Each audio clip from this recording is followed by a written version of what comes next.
Hello students, this is the next video of Geography chapter 5 Major Domains of the Earth. In our last video, we discussed about two components of the Earth. First is lithosphere. Lithosphere is the solid portion of the Earth, and second, hydrosphere. Hydrosphere, water which covers very big area of the Earth's surface, and also discuss the 7 continents of the Earth. Today we will start with the topic oceans. Let's start. Oceans are the major part of hydrosphere. Oceans को हिंदी में बोलते हैं महासागर. महासागर hydrosphere का मुख्य भाग है. They are all interconnected. ये आपस में एक दूसरे से जुड़े हुए हैं. The ocean water are always moving. जो ओशन का पानी है वो हमेशा मूव करता रहता है. जो महासागर का पानी है वो हमेशा गतिशील रहता है.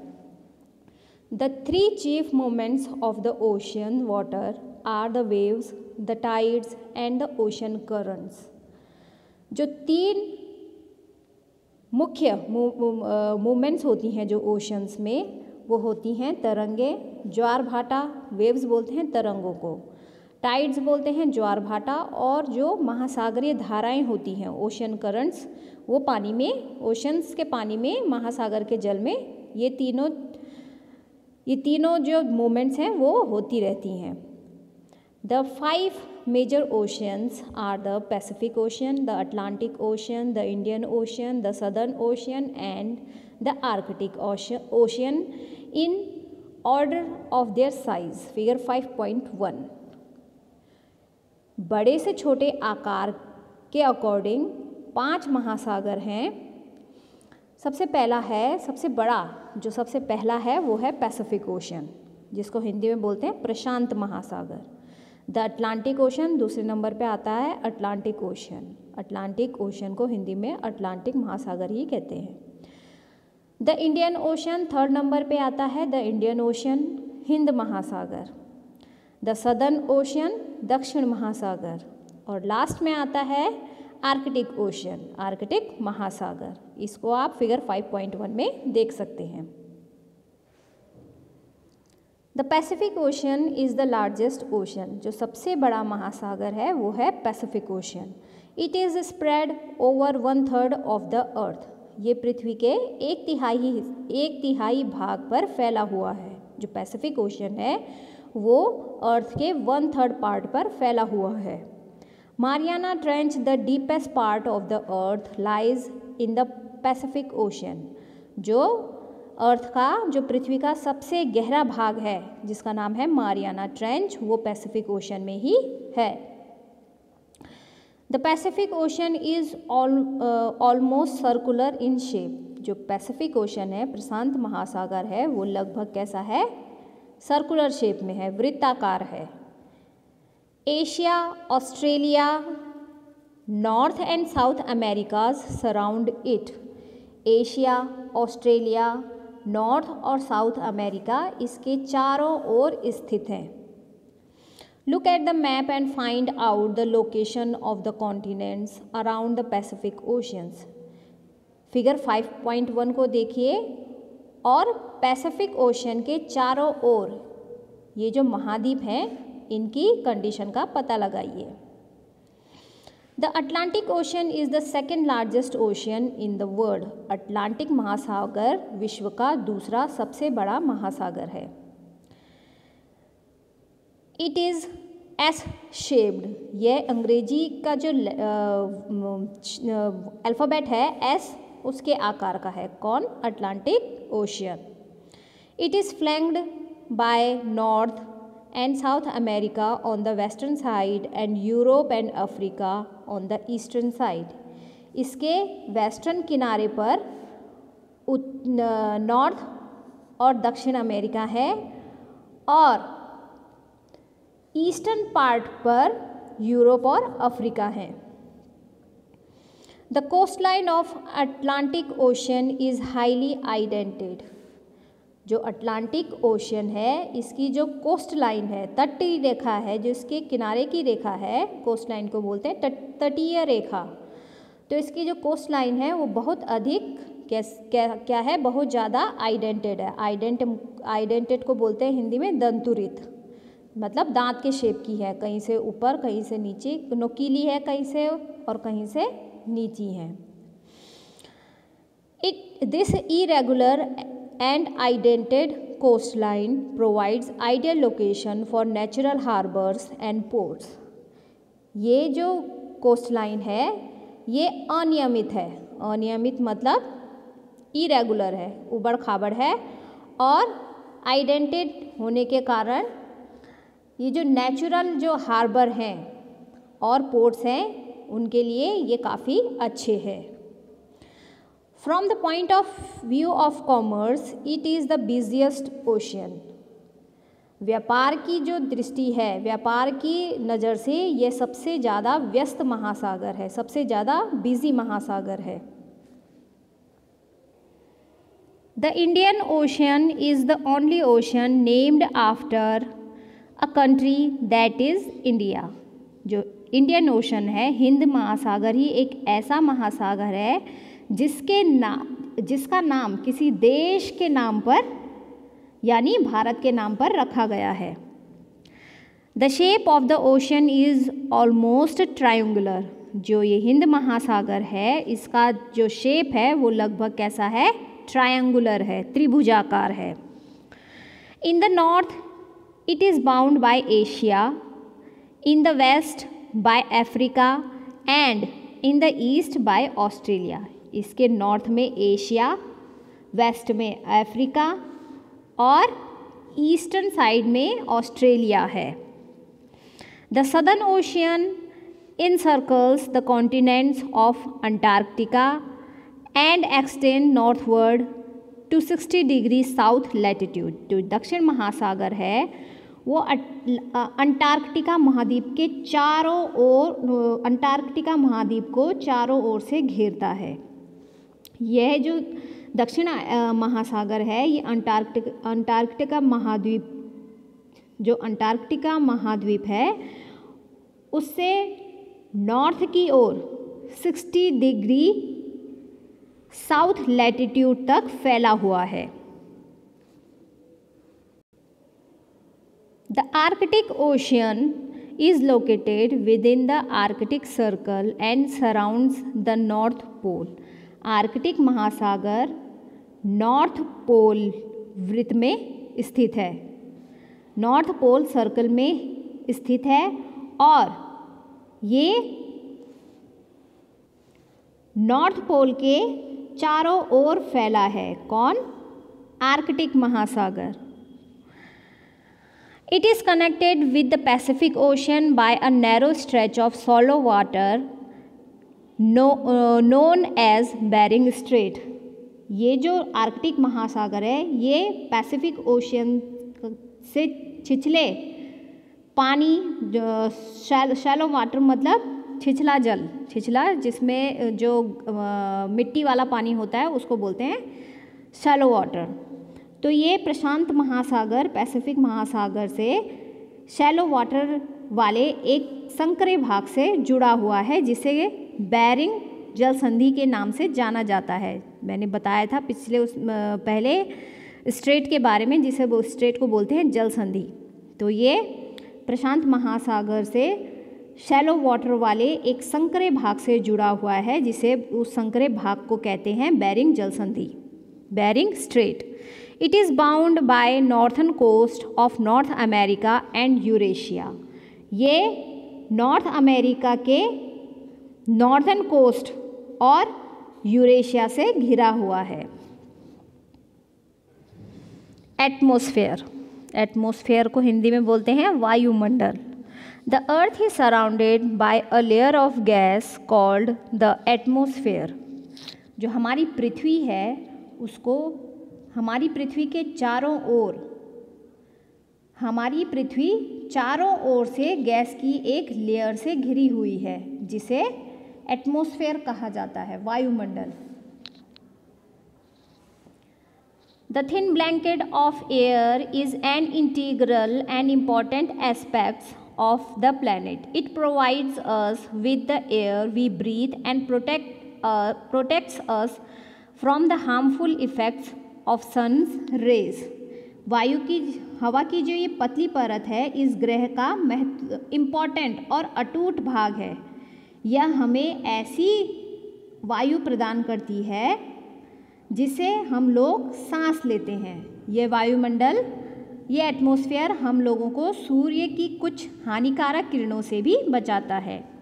The atmosphere extend up to the height of about 1600 kilometres. वायुमंडल 1600 किलोमीटर की ऊंचाई तक फैला हुआ है। The atmosphere is divided into 5 layers based on composition, temperature and other properties. वायुमंडल को उसके कंपोनेंट्स, उसके टेम्परेचर और दूसरे आधारों पर 5 परतों में बांटा गया है।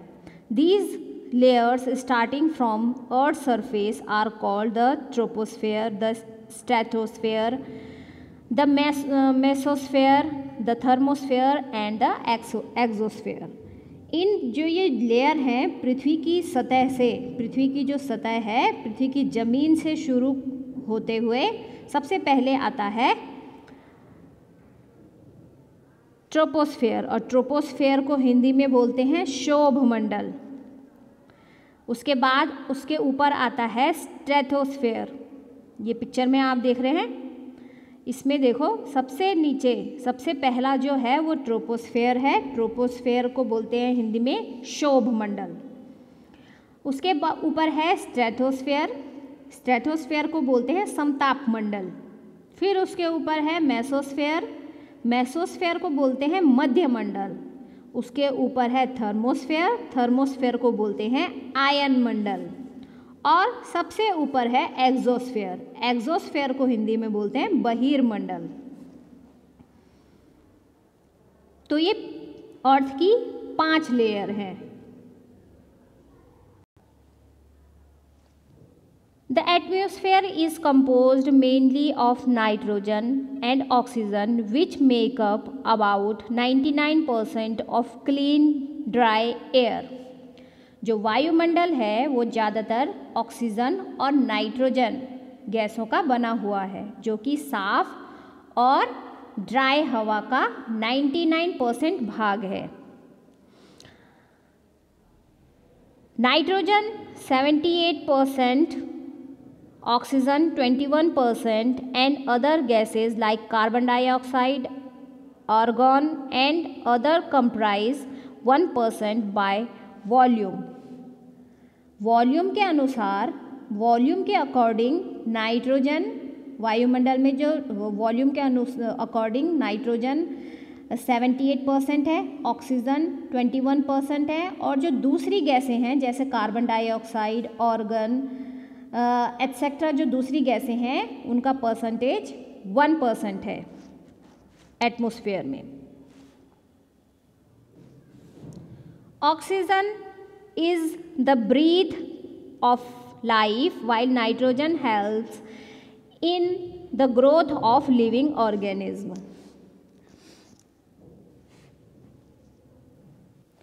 ऑक्सीजन सांस लेने के लिए इम्पॉर्टेंट है, जबकि नाइट्रोजन जो है वो सभी जीवों की ग्रोथ के लिए इम्पॉर्टेंट है। जो ऑक्सीजन है वो सांस लेने के लिए इम्पॉर्टेंट है, और जो नाइट्रोजन गैस है वो ग्रोथ के लिए, सभी को बढ़ने के लिए इम्पॉर्टेंट है। Carbon dioxide though present in minute amount is important as it absorbs heat radiated by the earth, thereby keeping the planet warm. Carbon dioxide जो गैस है वो बहुत कम मात्रा में है, क्योंकि कार्बन डाइऑक्साइड जो गैस है वो पृथ्वी में बहुत कम मात्रा में है, बहुत कम क्वांटिटी में है। लेकिन जो ये कार्बन डाइऑक्साइड है ये पृथ्वी के जो अर्थ के द्वारा छोड़ी गई जो हीट होती है उसको अवशोषित करती है, अब्जॉर्ब करती है, जिससे पृथ्वी क्या रहती है, गर्म रहती है। It is also essential for the growth of plants. और जो ये कार्बन डाइऑक्साइड गैस है ये पौधों को बढ़ने में भी, पौधों की ग्रोथ के लिए भी इम्पॉर्टेंट है। The density of the atmosphere varies with height. ऊंचाई के साथ एटमॉस्फेयर की डेंसिटी में भी भिन्नता आती है। It is maximum at the sea level and decreases rapidly as we go up. ये जो डेंसिटी है ये समुद्र तल पर सबसे ज़्यादा होती है और जैसे जैसे हम ऊपर की ओर जाते हैं ये तेज़ी के साथ घटती जाती है। क्या? डेंसिटी, घनत्व। You know, the climbers experience problems in breathing due to this decrease in the density of air.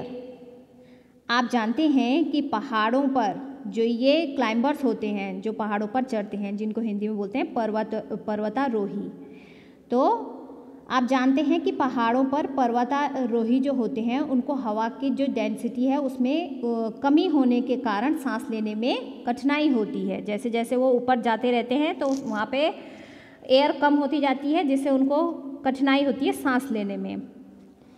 They have to carry with them oxygen cylinder to be able to breathe at high altitude. ऊंचाई पर सांस लेने के लिए उन्हें काफ़ी दिक्कत होती है। जैसे जैसे वो ऊंचाई पर जाते हैं तो उन्हें अपने साथ ऑक्सीजन सिलेंडर लेकर जाना पड़ता है। The temperature also decreases as we go upwards. जो टेम्परेचर है वो भी कम होता जाता है जब हम ऊंचाई पर जाते हैं। The atmosphere exerts pressure on the earth. This varies from place to place. जैसे जैसे हम ऊपर की ओर जाते हैं टेम्परेचर भी घटता जाता है। वायुमंडल जो है एटमॉस्फेयर पृथ्वी पर क्या करता है? अर्थ पर दबाव डालता है और ये एक जगह से दूसरी जगह पर अलग अलग होता है। ये दबाव जो ये प्रेशर जो है ये एक अलग अलग जगहों पर अलग अलग होता है। Some areas experience high pressure and some areas low pressure. Air moves from high pressure to low pressure. Moving air is known as wind. कुछ जगहों में हमें ज़्यादा प्रेशर महसूस होता है जबकि कुछ जगहों पर कम। जो वायु का जो हवा है, जो वायु है वो हाई प्रेशर से लो प्रेशर की ओर बहती है, उच्च दाब से निम्न दाब की ओर बहती है। और जो ये मूविंग एयर है, जो बहने वाली हवा है, जो हमेशा चलती रहती है, गतिशील रहती है, इसको बोलते हैं विंड, पवन। तो ये मूविंग एयर को पवन कहते हैं, wind. Biosphere, the domains of life. The domain of life, biosphere को हिंदी में बोलते हैं जीव मंडल। The biosphere is the narrow zone of contact between the land, water and air. जो जीव मंडल है वो लैंड, एयर और वाटर के बीच का एक नैरो जोन है, सीमित भाग है। It is in this zone that life that is unique to this planet exists. ये पृथ्वी का वह भाग है जहाँ पर जीवन मौजूद है। There are several species of organism that vary in size from microbes and bacteria to huge mammals. यहाँ इस बायोस्फीयर में जीवों की बहुत सारी प्रजातियाँ हैं जो कि बहुत सूक्ष्म जीवों से लेकर बैक्टीरिया और बड़े बड़े स्तनधारी जो जीव हैं उनके आकार में पाई जाती है। जो आँख से भी नहीं दिखाई देते वो भी इस बायोस्फीयर में का पार्ट है। सारे बैक्टीरिया और बड़े बड़े जानवर, इंसान सभी इस बायोस्फीयर का पार्ट है। All the living organisms, including humans, are linked to each other and to the biosphere for survival. मनुष्य इंसान के साथ साथ सभी प्राणी जीवित रहने के लिए एक दूसरे से और इस बायोस्फीयर से जुड़े हुए हैं, एक दूसरे पे डिपेंड हैं और इस बायोस्फीयर से जुड़े हुए हैं। The organism in the biosphere may broadly be divided into the plant kingdom and the animal kingdom. जीव मंडल के प्राणियों को ज़्यादातर दो भागों में बांटा गया है। एक है जंतु जगत एनिमल किंगडम और दूसरा है प्लांट किंगडम। प्लांट किंगडम को हिंदी में बोलते हैं पेड़ पौधों का जगत। इन दो भागों में बायोस्फीयर को बांटा गया है। The 3 domains of the earth interact with each other and affect each other in some way or the other. जो पृथ्वी के ये तीनों परिमंडल हैं वो आपस में एक दूसरे के साथ क्रिया करते हैं और एक दूसरे को किसी न किसी रूप में प्रभावित करते हैं। कौन कौन से 3? लिथोस्फीयर, कौन कौन से 3? लिथोस्फीयर, एटमॉस्फेयर और biosphere.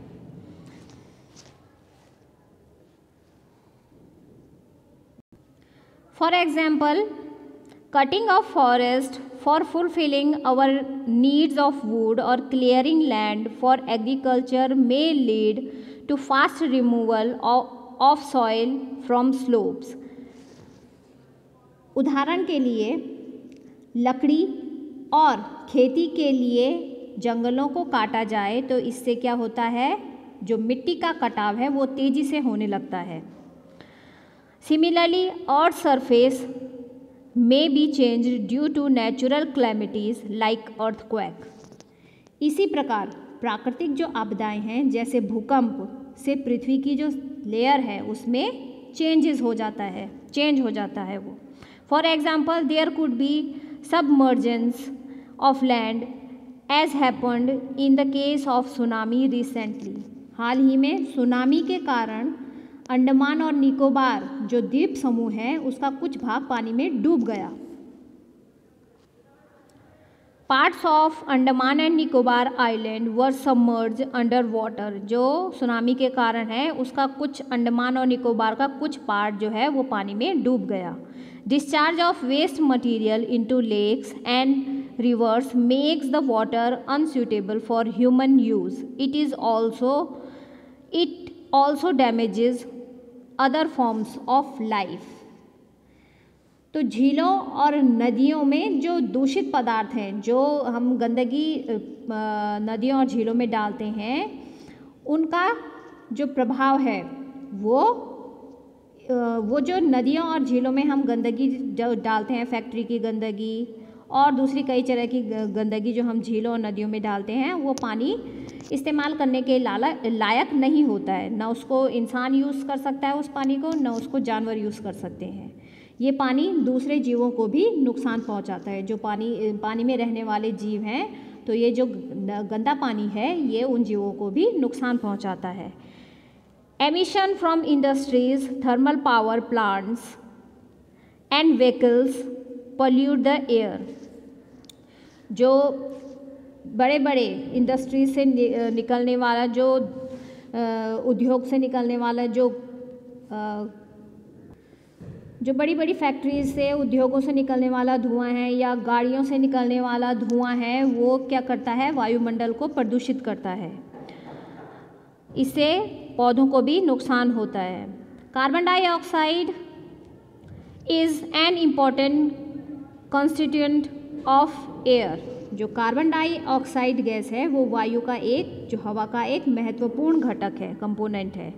But increase in the amount of carbon dioxide leads to increase in global temperature. लेकिन कार्बन डाइऑक्साइड की क्वांटिटी में अगर वृद्धि के कारण, ग्रोथ के कारण पृथ्वी का जो टेम्परेचर है उसमें भी काफ़ी ग्रोथ हो रही है, क्योंकि अगर कार्बन डाइऑक्साइड बढ़ेगा तो पृथ्वी का टेम्परेचर भी बढ़ेगा। This is termed as global warming. इससे क्या होगा, ग्लोबल वार्मिंग होगी।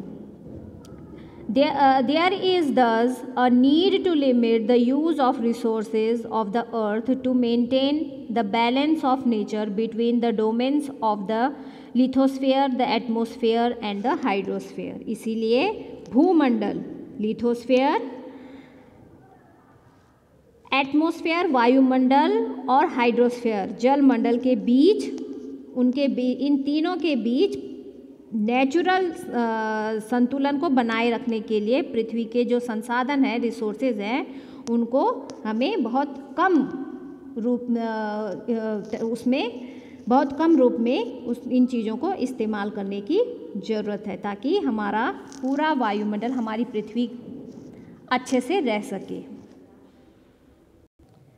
और सभी जीवों को, इंसानों को अच्छी हवा मिल सके, अच्छा खाना मिल सके, अच्छा पानी मिल सके। इसीलिए हमें जो भी प्राकृतिक चीज़ें हैं उनका कम से कम इस्तेमाल करना चाहिए, इनको वेस्ट नहीं करना चाहिए।